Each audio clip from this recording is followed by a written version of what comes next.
The day that Vladimir Putin announced the invasion of Ukraine, there was just shock in Moscow.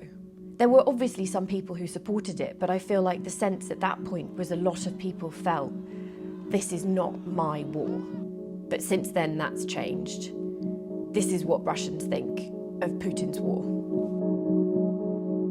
When state television started kicking into gear, they very much presented this as almost like a humanitarian mission, fighting fascists. It's presented as a conflict as well between Russia and the West. I've lived in Russia for 5 years, I speak Russian, I spent a lot of my career there, and I know how powerful state media is, particularly television. We travelled to this village called Komari. It's about 8 hours from Moscow, down dirt roads lined with war memorials to soldiers who died in this part of Russia fighting the Nazis. Many of those soldiers still lie in the bogs and the marsh where they fell. 80 years later, their bodies are still there. When the snow melts and the ground thaws, their bodies are literally spit out of the earth, a land soaked in the blood of war.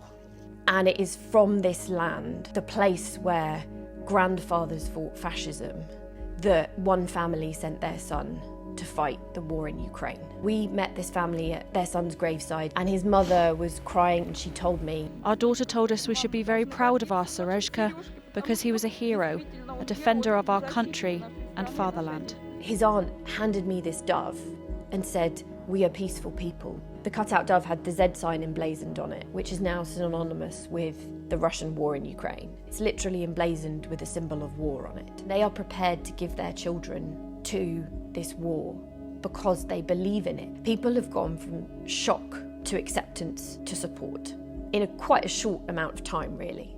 I was talking to a friend who said that she was on Tinder, and she said it's really scary now how all these young men that she'd been messaging were suddenly Russian patriots. Russians are really rallying round the flag at the moment.